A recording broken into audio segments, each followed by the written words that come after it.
Welcome to another episode of Lessons from Leaders, which I'm especially excited about. It's very selfish of me to have just got on a very good friend of mine, Adam Fielder, who is a commentator with ATP Tour tennis and has a wide sort of career history in that.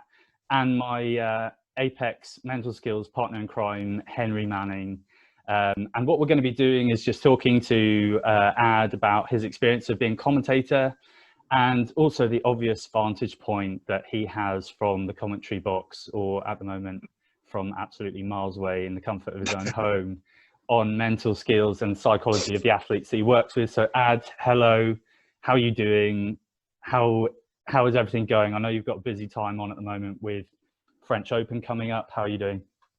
Yeah, I'm good, mate. Thanks for having me on. It's all a bit surreal at the moment. Kind of went from not working at all for 4 months or so, which was a little scary. But yeah, we're back now. So kind of tennis is in full flow. I've just done Rome actually last week, where they allowed spectators for the semi-finals and the final. So they allowed 1,000 spectators in for both days. So it was actually a little odd just hearing people cheering and people clapping after points rather than the fake noise, the artificial crowd noise that they've been putting in over the last few months. But yeah, it's so nice to be back. We're obviously not going to the tournaments anymore. That's just been a stock decision that's been made for the rest of this year and all of next year, unfortunately, because normally we actually are on site, but we're just in a studio in London, but I think we'll take it. It's better to be doing it from there than nothing at all. Yeah, I can imagine. And so one of the things I've been like, it's obviously affecting you there in your work, and it's very difficult. But when I was watching the US Open golf recently, I couldn't help but think that this lack of crowds is one of the more interesting things that's happened from a sports psychology standpoint for quite some time. How do you think it affects players? Do you think it will kind of change the people that win because of lack of pressure, or how do you think it actually works? Well, yeah, it's interesting you say that. A few of my colleagues and I had that exact conversation before we started up again, and we were kind of thinking probably going to see a few more upsets maybe, because obviously, Federer and Nadal and Djokovic are so used to having 20,000 people screaming their name, and kind of thought maybe, if they went down in a match, they don't have the crowd there to then give them that lift, give them that adrenaline rush to kind of get back into the match. But interestingly, it doesn't seem to have changed the spectrum at all. Djokovic won the first tournament back. He also won in Rome last week. Dominic Thiem, a very good player, won the US Open with Djokovic being defaulted. And in other sports as well. I mean, you mentioned the US Open, Bryson DeChambeau is top 5 in the world. He won that. The football, I haven't really noticed too much difference in terms of, the lesser teams, so to speak, getting results over the bigger teams. So, but I just think to reach that elite level, if you are a Novak Djokovic, if you are a Liverpool Football Club, if you are a Bryson DeChambeau, you've got to be so strong mentally anyway. Yeah. And, I think everything that they've done in their life, I think the fact that they don't have people there watching them, they're just so strong, and they can just kind of just put that to the back of their mind and just not even realize that it's something that's there. So, yeah, I think we've all been a bit surprised how it just hasn't seemed to have affected it whatsoever. Yeah, I think there's something in there about whether it is their ability to do what they do regardless of a crowd. Is that how they play well, or is it for some players that having the crowd there they interact with? Like when you're watching sport, do you get the impression that there are some people who do want the crowd involvement and who kind of need it, and there are others who play it in a much different way and sort of separate it and are just kind of there by themselves? I know that's quite common in sport like rugby, that's the project is to get rid of the crowd, but it feels like in an individual sport like tennis, some of those guys and girls do need the crowd and interact with them specifically as part of their routine almost? Yeah, absolutely. And I mean, the first name that comes to my mind in tennis is an Australian guy called Nick Kyrgios, who I'm sure a lot of people have heard of. And, Infamous Nick Kyrgios. he is a complete one-off, a complete maverick, but he is someone that I'm not at all surprised that we haven't seen him play tennis since the resumption, because I just think he'd be someone completely, he just wouldn't know what to do with himself without a crowd. He's always someone that has to be sometimes starting an argument with someone in the crowd, but a lot of the time, I remember, I think it was Washington last year, he was actually going up to people in the crowd before he was just about to serve a point and asking a woman in the front row where he should serve. So he would say, do you think I should go down the tee now, or do you think I should go wide? And she'd be like, tee. And then he'd serve it and kind of turn around and thank her. So yeah, he's someone like that. And then kind of think cricket-wise as well, someone like a Ben Stokes, for example, is another one that just thrives on the big stage. He loves playing in front of 10,000 people at Lord's. And I don't think he would get the same buzz. I don't think his results would be the same necessarily playing in front of, one man and his dog. So yeah, I think it is very much just different people, just different attitudes and personalities. How some people are more introverted, aren't they? And that they're probably quite glad that they don't have the pressure of thousands and thousands of people watching them and watching their every move. But others, they just seem to actually take their level to another level when there's plenty of people watching them. Yeah, it's really interesting. I for one would much prefer to play in the US Open without a crowd, but well, absolutely. Yeah. Now, before we run away with your position in sport, and I know you're not going to like this, but we're going to talk about you a little bit as well, because we've been friends for a long time, and I think we've probably never had the conversation, which basically gives you a lot of credit for a lot of hard work in your career, and I think one of the aims that we have with all of our work at Apex Mental Skills and what we're trying to do is goal setting, and especially working with young people to look at the future that they want and how we can bring that about, whether it's for a young person or anybody. So for me, we were talking about this earlier, I think a lot of us sit back and we'll watch live sport and we'll see largely ex-professional athletes, male and female, and you'd be in the bar and you just, I've got here, it's just the easiest job in the world. Like, you just got to sit there and talk about something that you love. And I don't necessarily sense that is the truth. And I also know, having spoken to you about late nights driving up and down to London, things like that, like, it's not that easy. So for me, you're a really good example of someone who has just early doors set an objective, which is actually quite hard because you're not former professional, and done it. So talk to us about where it started. Like, how have you got to here from not when you were sort of 16, 17? Yeah, I mean, you're absolutely right that the majority of broadcasters you see these days in any sport are ex-pros. You watch Sky Sports cricket, I think every single one of them is an ex-pro. So I'm definitely fortunate in one sense. But yeah, there's been a lot of hard work. There's been a lot of rejection along the way. Absolutely. There's been times, certainly earlier on in my career, where I thought this is just never going to happen. Let's try something else. So I went to university. Sport, as you know, with me, is just, I am a sports nut. No matter what sport it is, I basically watch it or love it, or play it. So yeah, I think from a very early age, I realized I desperately wanted to do something in sport.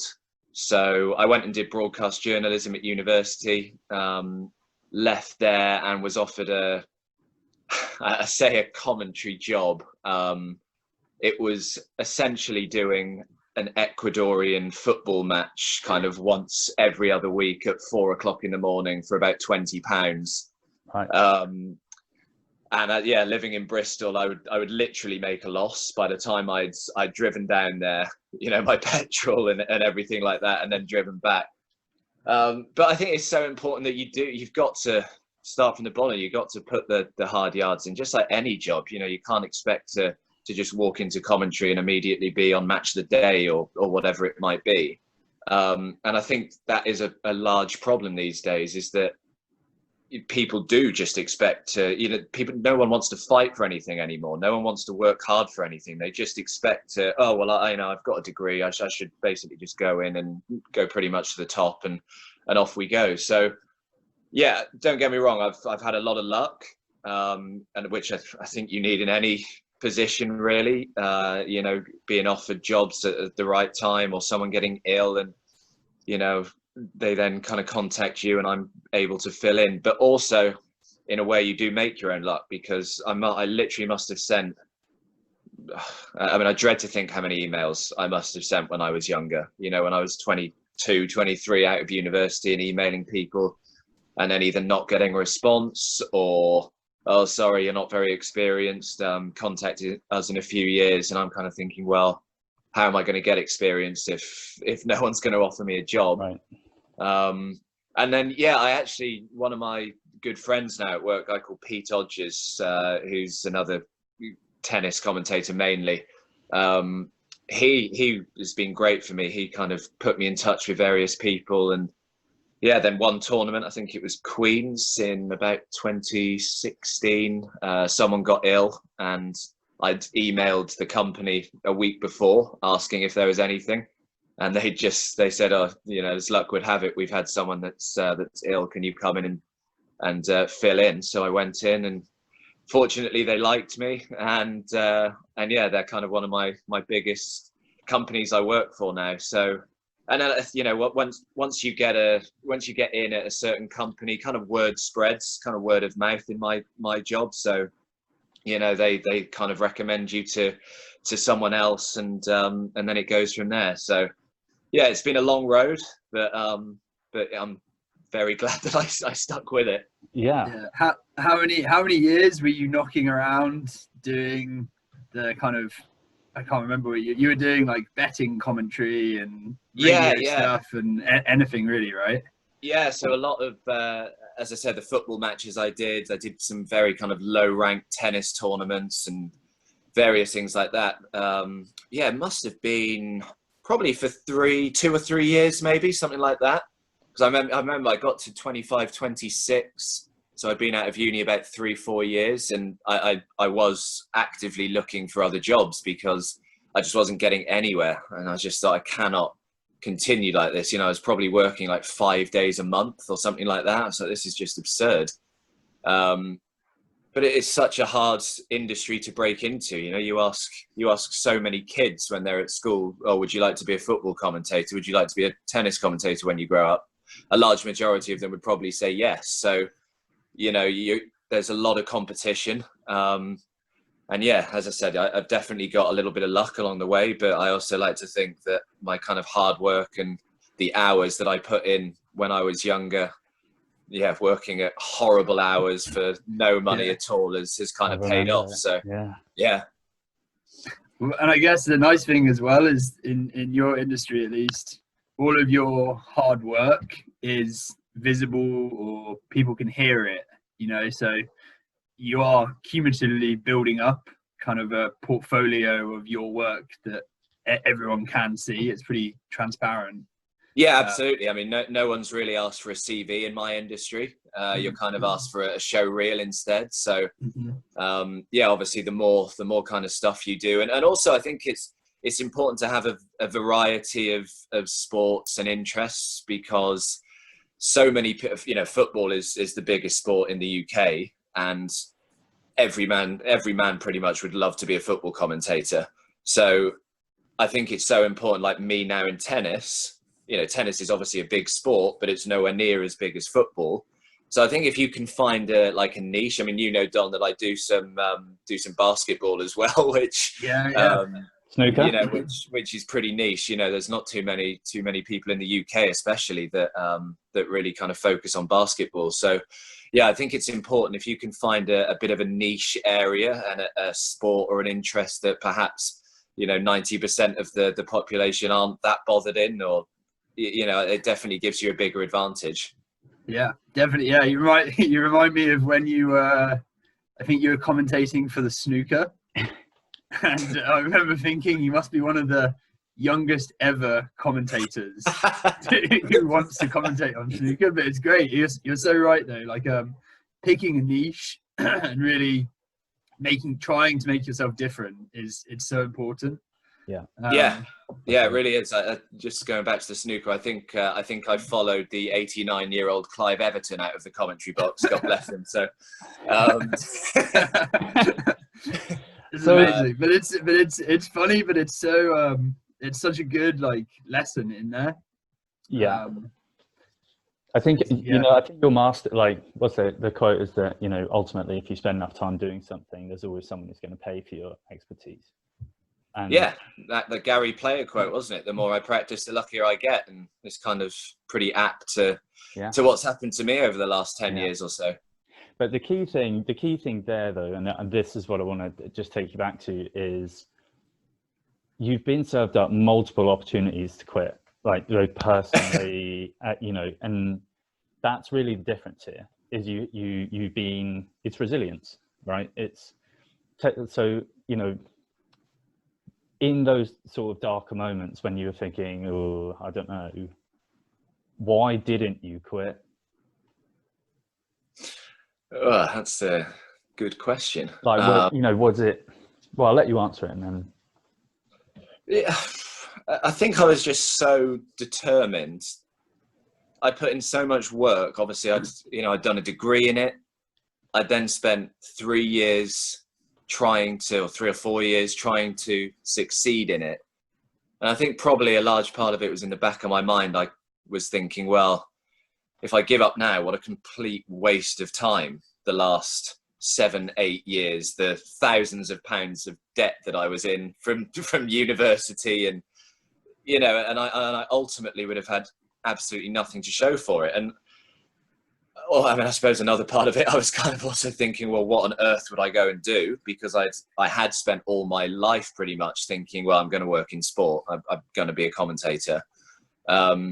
So yeah, I'm thinking another part of it was that. But yeah, I think most of it was just utter determination to succeed in an industry that I'd always wanted to break into. And I think that's like, we talk a lot about making sure that whatever your goals are, whatever your, ambitions, however you're going to set those, just making sure that they really align with you as an individual, and that you're aware of what you want. You have some kind of idea of, and you've thought about it, you actually have a passion that you go, well, if I start the journey in that direction, I know that I'm not going to be dissatisfied by that destination, because, like you say, it completely suits you down to a T. Like, you're a very erudite communicator and you're incredibly into sport, and your passion was there from the start. And I think, it's really easy for people to look at it and go, okay, well, it's an easy job, blah, blah. Actually, what's quite clear is you had a passion for it, and you had to really dog it out for a very long time to get there. And I think that is absolutely like the message that, and we're bigging you up here, and next time we see each other, you're not going to get any more of it. But it's true. That's the truth, isn't it? And I really like that idea of sort of getting to a point in the journey and looking behind you and just going, I've gone too far now. And that's almost being kind of like reassuring, being like, well, it reminds me of, have you ever heard of the burn the boats analogy? No. It's an analogy of two islands who are at war, and one of the island leaders takes all of his soldiers to the other island and burns all of the boats, despite the fact that the island that they're invading have way more soldiers, way more resources, and says to his men, we're either going to die here or we're going to live here, because we don't have an option to go back now. But it reminds me of that analogy a little bit, not as no, totally. But that is completely it. It's about not giving yourself a get out. The moment that there is like a little bit of, there's no safety net, I think that is, and you're evidence of this, and actually an awful lot of people that we talked to around these, like Eric, we interviewed a open ocean sailor, same deal, Tug, a military guy, that buy into a plan is quite easy if you just commit. And that commitment is basically about taking the ladder away, it's like making yourself accountable. Even when you go to the gym, like just saying to somebody else, yeah, I'll meet you there. Then you've kind of got less of a back door out. Yeah. Do you know what I mean? Yeah.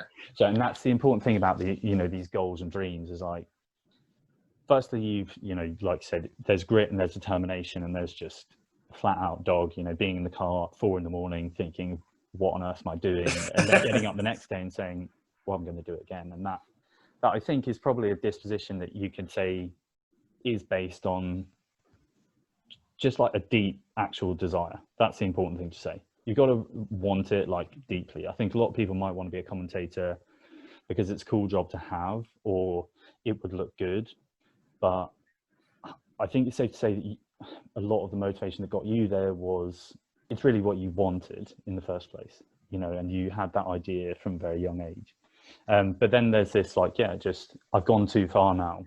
And if you push yourself to that part of the journey, then you kind of know you're not going to turn back in some ways. Yeah, I mean, quitting is always the easiest thing to do, isn't it? And also, I think I had to keep reminding myself that I was only, I'm 30 now.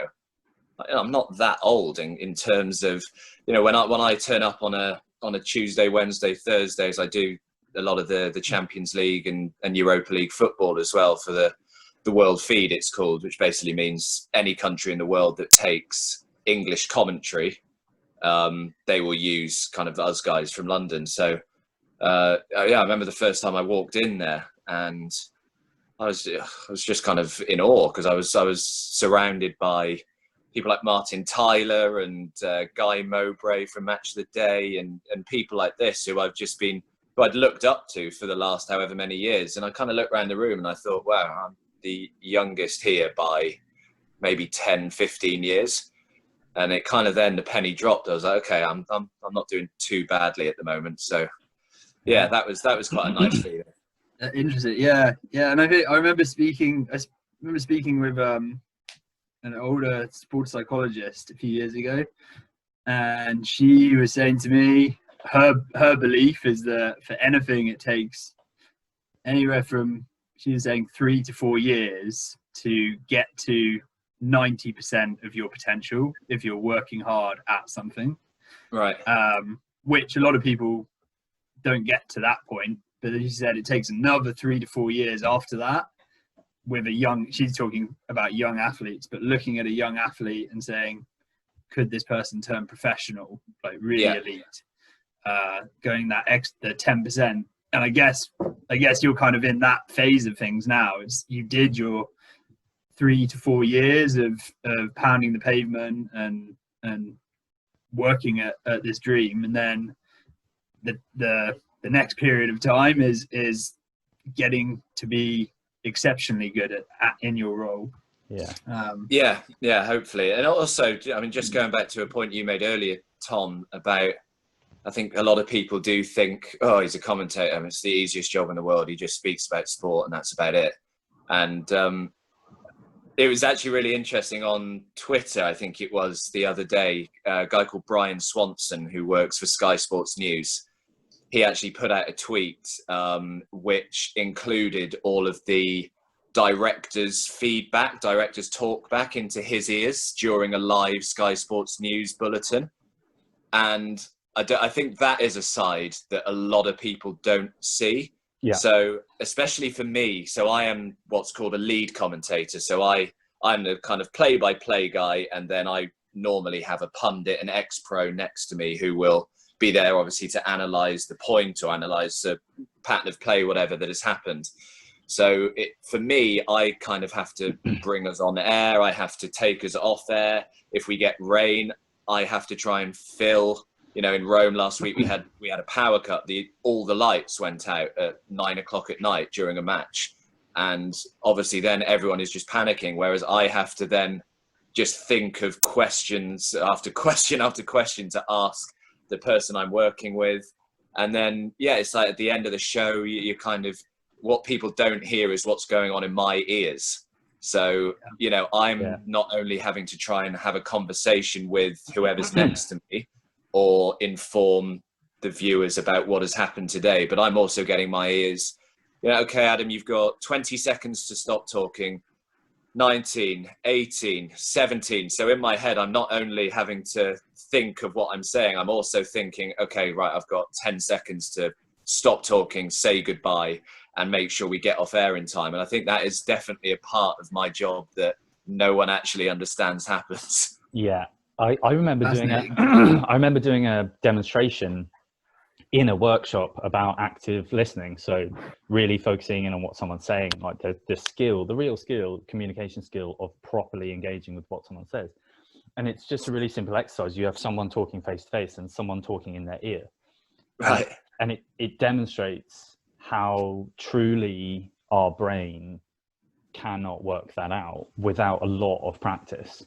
Yeah. And I think, and it brings us on nicely to, like, just from a professional standpoint, all of the things that actually are going on in the background there. And I think whenever I think about live television, you know, I've had a very small amount of like managing live events that are on stage and things like this, but the level of talk to us about like the level of communication, the accuracy, the pressure of live stuff, and how it actually all comes together in a way that we don't see, because I think it seems like a really obvious example of a high functioning, very well performing sort of communication setup. Yeah, I mean, absolutely. I mean, I'm very lucky that everyone I seem to work with, we have amazing kind of producers and directors that absolutely don't get the credit they deserve, because, you know, I rock up an hour before play starts, an hour before a match starts, whereas they've already been at work for 2-3 hours creating a program, creating the opener, you know, because obviously we come on air, say 10-15 minutes before a match will start. So they then have to think of 10-15 minutes worth of features, interviews, whatever else that we can go to before live tennis, live football starts. So yeah, that they're obviously invaluable to what we do. And I mean, it was actually last week in Rome. So when the program comes on air, we have an opener. So as soon as the program comes on, it will be normally 90 seconds to 2 minutes of kind of, you know, like highlights of what's happened yesterday, what we've got to look forward to today. And I am given a script that I have to kind of read to each highlight that comes on. So I did my rehearsal at 9 o'clock, went downstairs, came back up about 2 minutes before I was supposed to start. 20 seconds to on air, I hear in my ear. So I looked down. I was like, oh my God, where is my script? Right. I just couldn't find it anywhere. So I buzzed down. I was like, guys, I've lost the script. I don't know where it is. Can someone email it to me? And they were like, Adam, we're on air in 4 seconds. We do not have time. So I just had to do the whole 90-second opener, just completely ad-lib. And obviously it is timed to perfection. So like each script is like, it's exactly 8 seconds long, for example, if we're leading into like a Rafa Nadal match point or something. And then it's like, okay, well, 20 seconds to script what is coming up later in the show. So I've got to then fill that 20 seconds. So yeah, nothing like that has happened to me before. So in terms of kind of pressure and making sure that it's right, and yeah, that was pretty scary actually. How did it go? Yeah, good question. It was okay actually. My co-commentator gave me the thumbs up, so that was good. I was happy with that. Nice. And just interesting, like, what do you personally think about because you're probably going to encounter lots of those moments in your career. I hope not. I hope not. But what do you think about? What do you personally think about when something like that happens? Like, how do you say, okay, I'm going to perform now?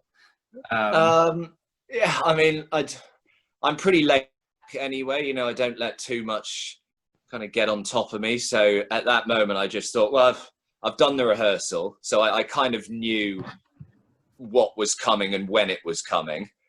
And I think it's just practice, what Tom was saying. You know, I'm so used to someone saying, okay, Adam, you've got 10 seconds to stop talking, or you've got 20 seconds left on this. So I think just because I've done it so much over the years, I now kind of know exactly what to say in various situations, which has helped me. You know, it's just like any sportsman, isn't it? The more serves you hit, the better, and the happier you'll be hitting a serve at match point down. And I guess it's pretty similar in my line of work as well. The more you do it, the kind of the pressure just seems to become less. I mean, I remember the first couple of shifts that I did, I was so nervous and like, oh my God, I've got to get this right. And oh, have I done that right? But you just got to, mistakes happen, don't they? Everyone makes mistakes. So it's like, okay, well, as long as you're not making an absolute howler, it's not the end of the world. So yeah, I'm kind of reasonably laid back in that sense.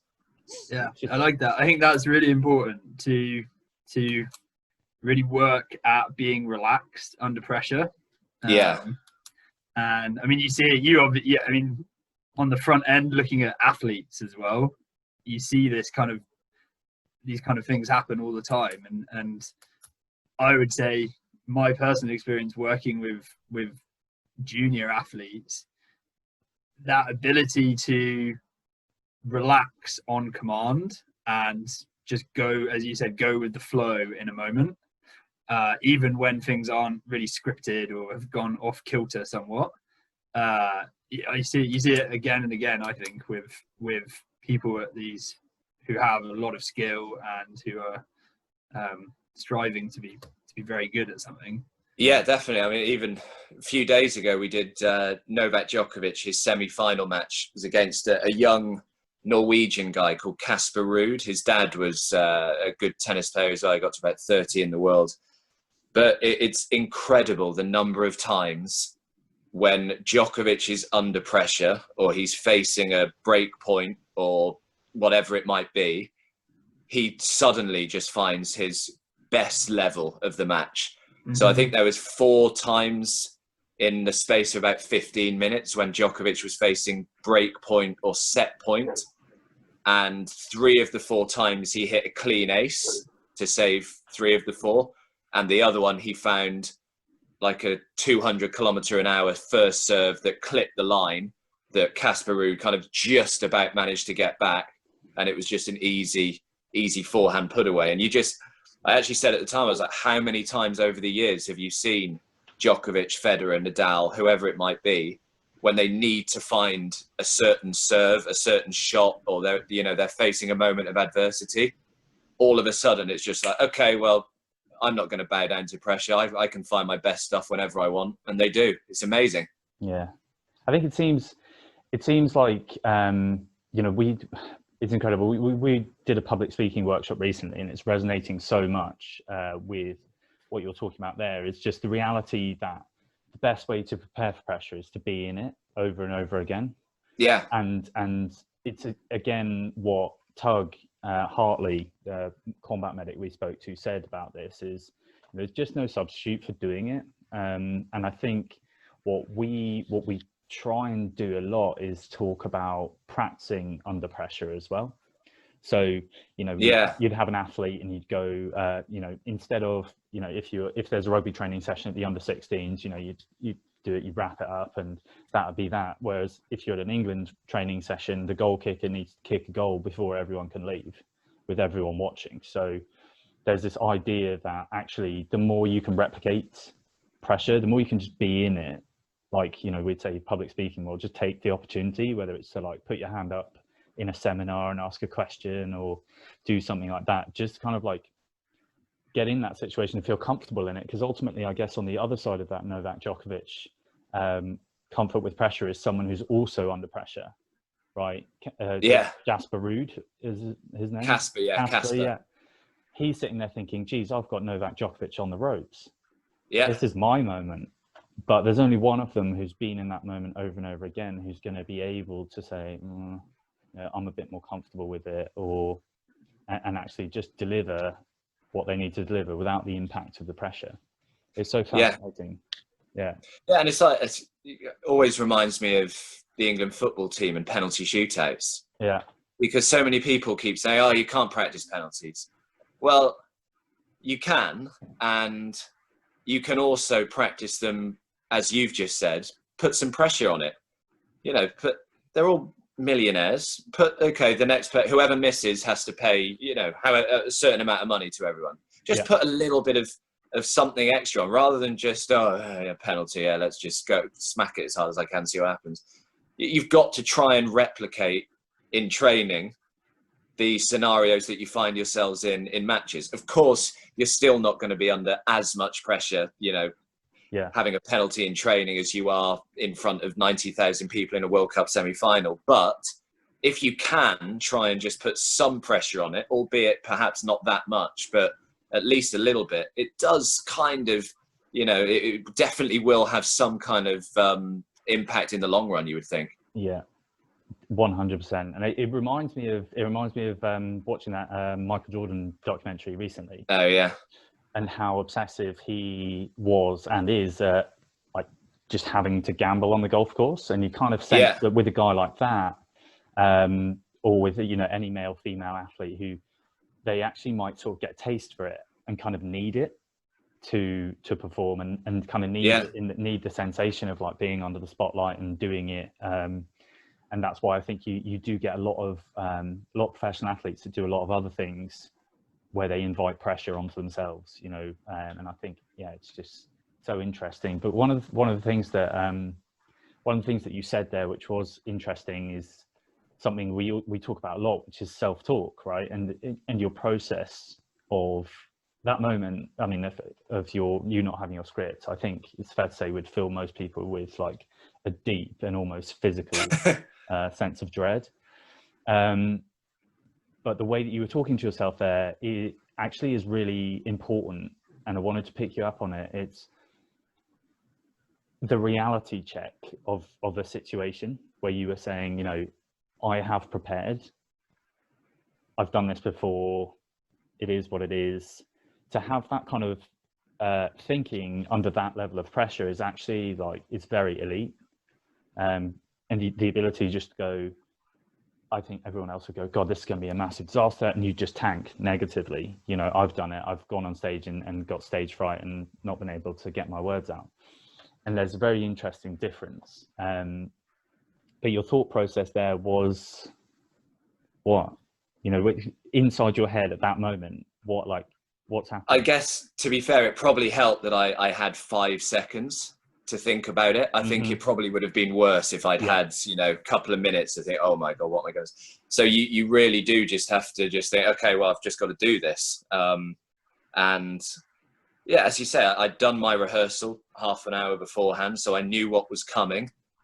I'd been in that situation, not without a script, but in terms of doing an opener to a show thousands of times before.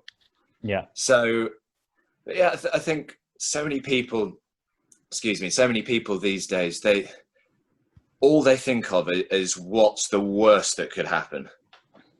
Like, well, why? I don't quite understand why people think that. Just the amount of times I've kind of been worried about something in my life, and then after it's happened, I've been like, you know what? That actually wasn't that bad. It wasn't as bad as I thought it was going to be.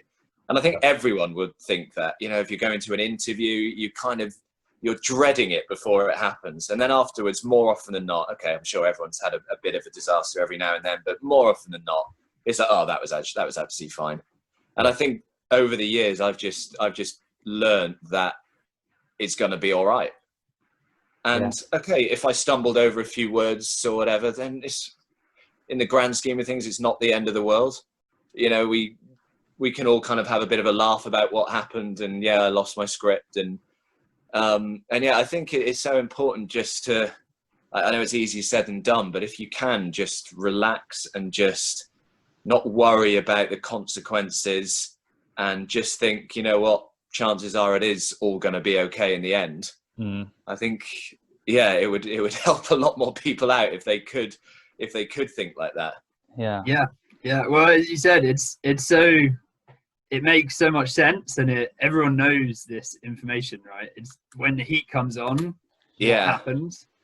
And this kind of catastrophizing of what might happen is so easy to do in any kind of, in sport, in commentary, or regular like work life. It's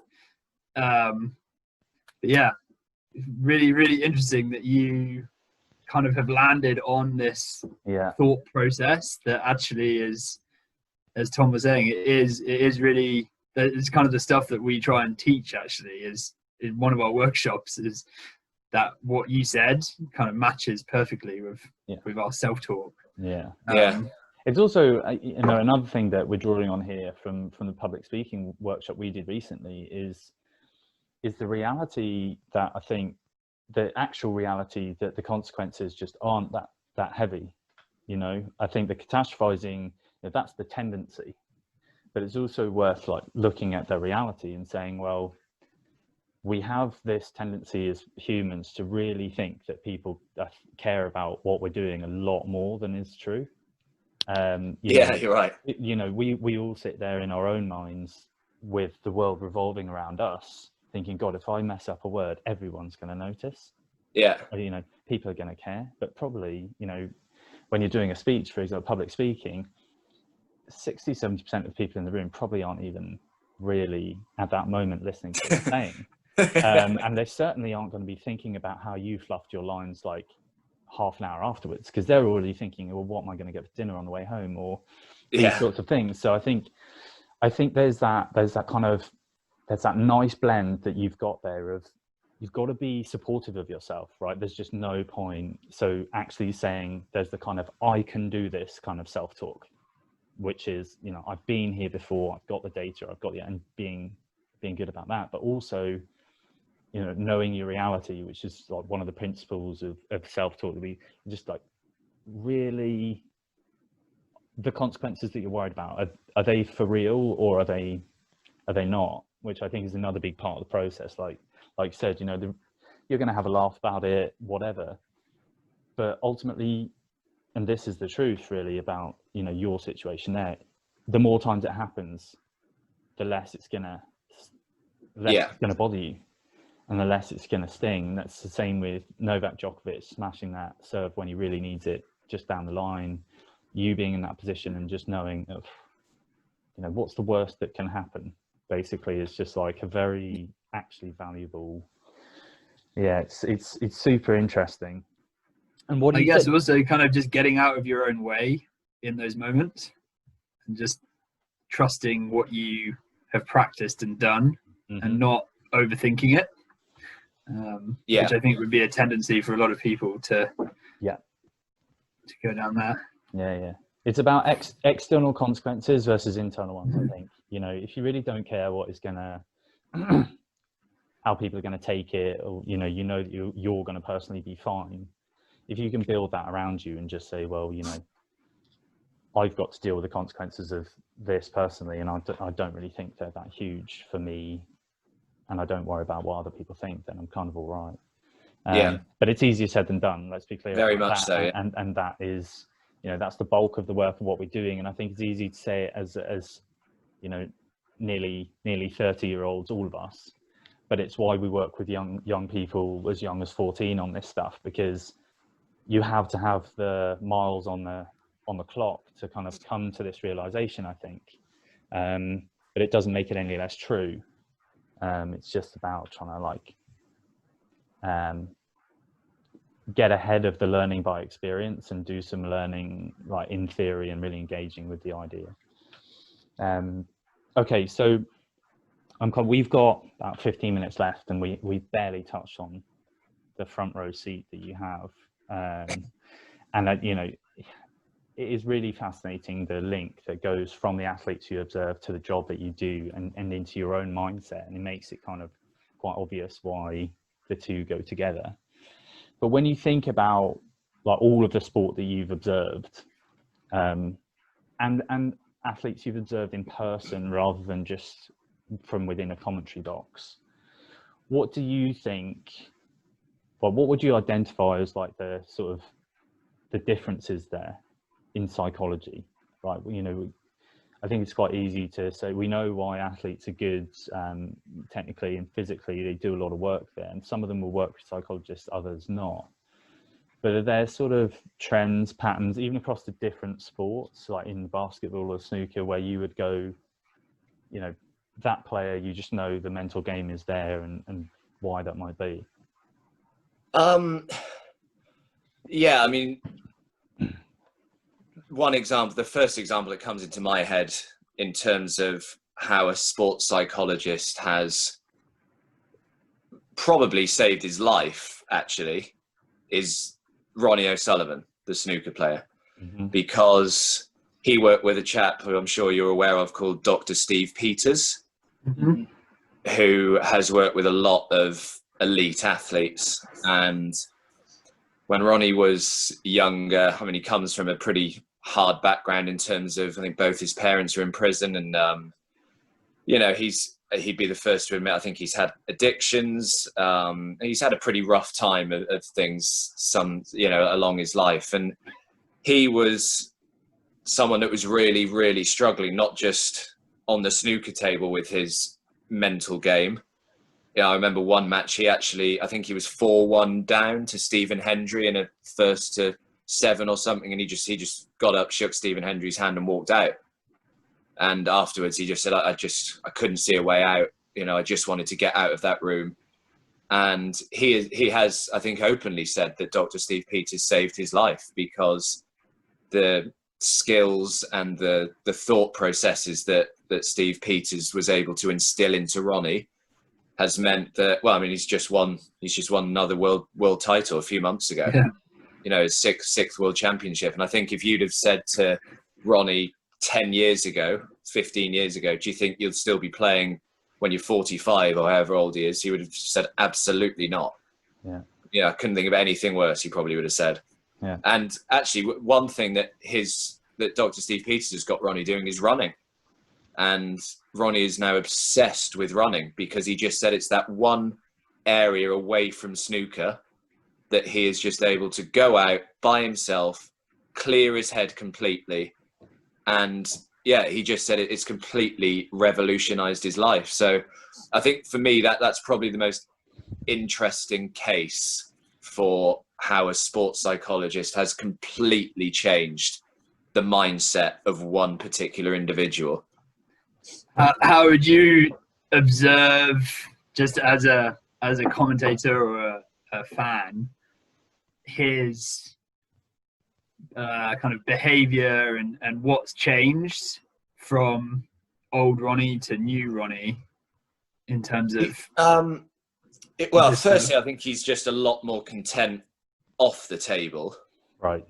Whereas, you know, beforehand, I think he was probably bringing quite a lot of demons out onto the table as well during his matches.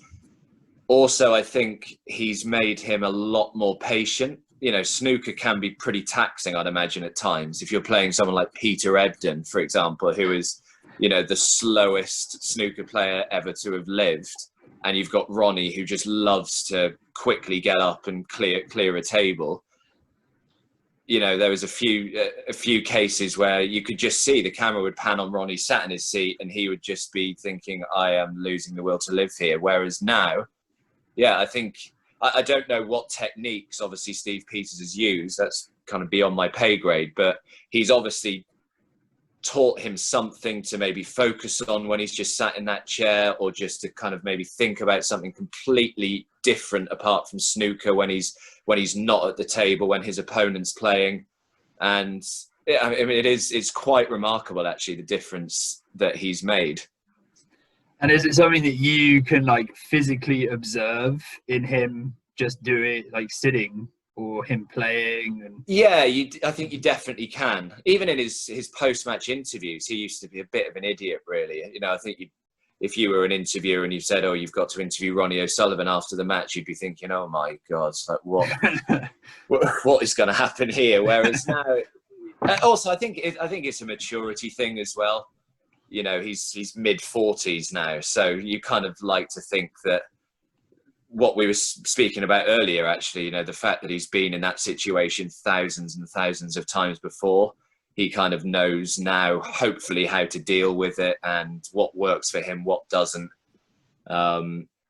But yeah, and also, you know, last week there's a Canadian tennis player called Denis Shapovalov, a bit of a mouthful, and he's actually just made it for the first time into the top 10 in the tennis rankings on the men's side of things.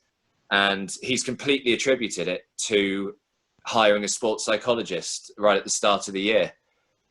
He was someone that used to get very down on himself, very hard on himself. You know, if he went a breakdown in a set, he would, you know, all of a sudden he'd start shouting at his coach. His mum is his coach, actually, which I always think that's an interesting relationship and dynamic, having your mum or dad as your coach as well. But yeah, he basically just said he needed to hire a sports psychologist at the start of the year just to try and get him through the big kind of troughs in matches, make sure that he doesn't get so hard on himself, make sure that he remains positive, make sure that he thinks, okay, well, I'm only a breakdown. There's still so much time left in this match. I can easily turn this around. And yeah, he said for him, it was no real surprise that he's now just made it into the top 10. He's only 21, I think. But yeah, he said it was no surprise at all that he's just made it into the top 10 a few months after hiring a sports psychologist for the first time. He's someone who you have commentated on throughout this kind of transition. Well, it's a bit of a shame because obviously we've had the lockdown and the extended break and everything for the last 6 months. So we haven't really kind of seen him for the last few months, but definitely in Rome last week and in the US Open in Cincinnati. I think he made the quarterfinals of the US Open. And he lost in 5 sets there, which was a bit of a shame. But yeah, there's a huge change in his body language. You know, if he wins a point, it's big kind of come on, and you know, looking at his coach, and there's no kind of shouting at his box if he misses a point, if he misses a forehand, or because that is something that annoys me with tennis players. You know, if they miss a ball, they just kind of look up at their box as if to say, well, you know, that was your fault. I mean, yeah, you know, ultimately it wasn't. And that might be a big part of what's going on there is actually the responsibility, right? While you're able to let yourself kind of abdicate on a little bit of that responsibility by, you know, it's like a batsman who always walks down the pitch, and when he gets an absolute gets an absolute beauty, goes and immediately looks at the pitch, and it's kind of like it's a snap reaction from athletes, probably because, you know, they are used to being watched and they don't. But leaving that behind and actually going, well, you know, I'm totally responsible for it, is probably going to make you own your performance better, and, you know, make you responsible for the good bits as well as the bad bits. And that sense of control that you get from that is really quite interesting. I think also in both of these cases, it seems to me that another point to draw out is there might be the sort of perception of sports psychology, and Henry, you're the guy to talk about this because you've actually worked in this capacity with junior athletes, but there might be a perception that it's quite, it's a sort of like a set of psychological skills to play the sport. But particularly in the case of Ronnie, it's really about working on who you are as an individual and how that impacts the sport. I don't know whether that rings true in like the work that you've done, but it seems to me that a lot of the time it's in any kind of performance, you know, whatever you are, you'll have these tendencies that are underlying anyway, and that, as we spoke about, under pressure, under stress, they'll come to the fore. And really a sports psychologist's job might just be to work on you totally outside the court or off the pitch or off the table. I don't know what you think of that, Hen, but it's sure, yeah. I mean, I think there's a base level of kind of life skills, and that everyone's skill set, personal skill set for those life skills is slightly different. Good in some areas, weaker in other areas, and mapped onto that is their sport or their profession or what they're actually working at, and the two are very, very interrelated, especially when it comes to performing, because that's where rubber hits the road, and you start seeing like, oh, there are some kind of life issues that are spilling out whether the athlete realizes it or not, onto how they're playing the game, how they're managing themselves. So yeah, totally agree with that. I think it's a pretty good metaphor for life in general, really. I mean, like, it's kind of our ultimate philosophy is it's not just athletes who are under these pressures and things like this. So we've all got stuff that we want to do, we want to achieve, pressure moments that we have to overcome, hard graft that we have to put in, like ad in whatever your psychology in doing that is, will, you know, that will just flow out throughout your life. You know, you're just building a mindset through experience and building that resilience, which I think, you know, if you choose to play golf, or if you, you know, it's clear to see, like, you know, when we play golf with you, Ad, it's obvious to see that this isn't just a mindset that's in your commentating. It just is your mindset, right? And so there's this duality of, as you learn these experiences, you know, whether it's you get through an exam and you've done really well and you're happy with your psychological performance, that really spills over and can kind of give you the experience elsewhere of, like, oh, actually, you know, I'm good with pressure, or like I'm good at finding things out. And it seems like there's a mutual circle there that will work with athletes. It'll almost, as they get the hang of it, really allow them that sort of flourishing of being very confident and happy in their personal life, and therefore being so on the pitch. Yeah. And I think, so there's a tennis player called Alexander Zverev, who is very good. Young German guy. He's 21 years of age. But at the moment, he has the yips with his second serve. So he will regularly go through a match and he'll have 20 double faults. Wow. And yet he still made the final of the US Open. So, you know, it shows how talented he is, because as soon as he gets the ball in play, he's unbelievable. And if he makes his first serve, he's 6'6", so, you know, he's got a lot of pace and power behind his first serve. But for me, he is someone, I wonder what he's doing off the court. Unfortunately, I don't know whether he's working with a sports psychologist or not.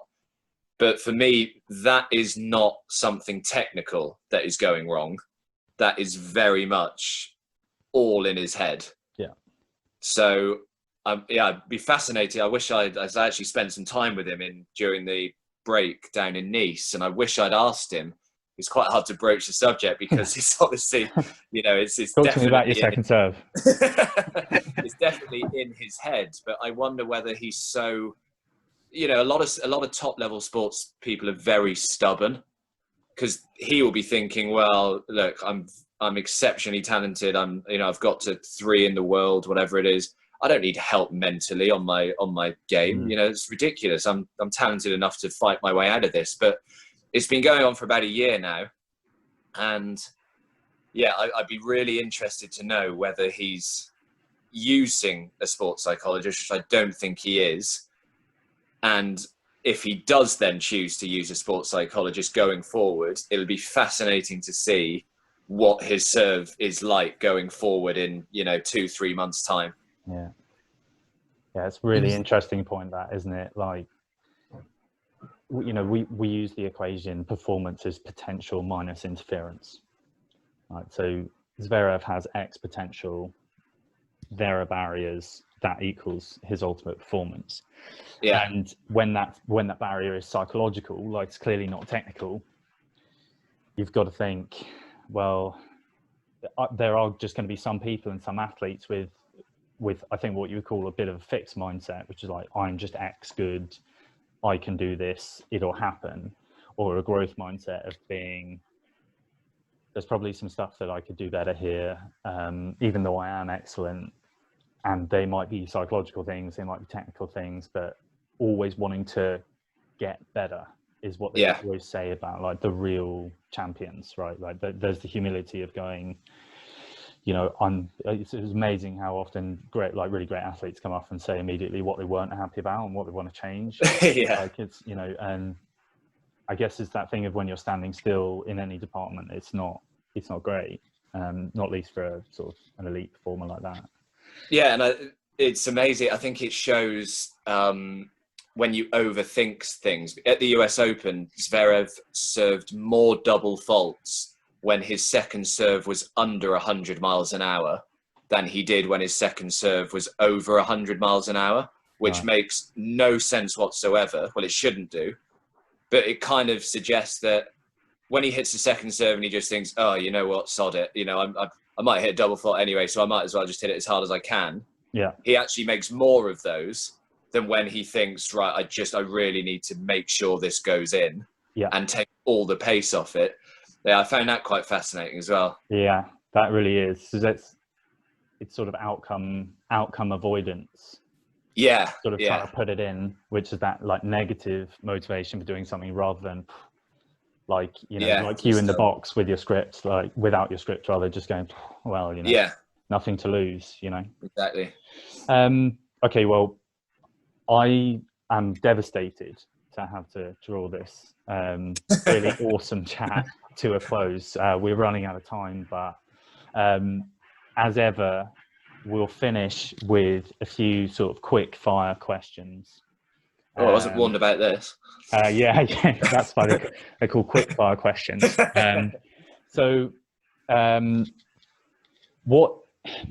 What does resilience mean to you? Resilience. Never giving in. A determination to succeed. Yeah, I would say are probably the two things that immediately come to mind.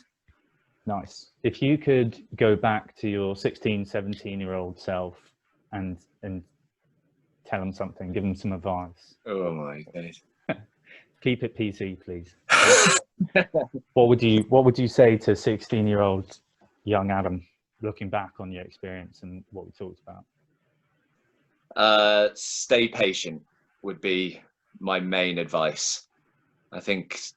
Sorry, how quickly do you want my answers? No. The questions are quick. The answers don't have to. Okay. No, I think I mentioned it earlier on in this chat that I think so many people these days just want success immediately without necessarily having to work hard for it. And yeah, I think hard work and learning whatever craft you are in is so important for success later on in life.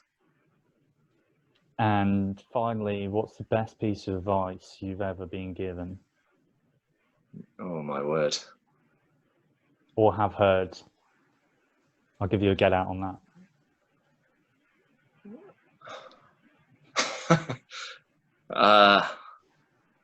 You stumped a commentator. Yes, we've got him. No script now. I genuinely can't think of any advice that I've been given, which is bad, as I'm sure I have, but answers on a postcard. We'll put it, you tell us. Yeah, I'm sorry, I can't. We'll put it in the blurb afterwards. Nothing springs to mind, I'm afraid. You've done it all by yourself. Told. Yeah, that sounds appalling, doesn't it? But Oh, no. Anyways, look, this has been fantastic. I think so interesting, and I dare say we'll carry on a lot of these conversations throughout, you know, not only off screen, but hopefully on it as well, because there's just so much in there, Ad. And thank you so much for being with us. It's been awesome. And we'll look forward to seeing you soon, buddy. Yeah, we have to do we have to get a round 2 scheduled. Yeah, absolutely. We'll check in with you maybe after the French Open and see how some of the players we've been talking about and some of the things we've been talking about have an impact on that major tournament, right? Yeah.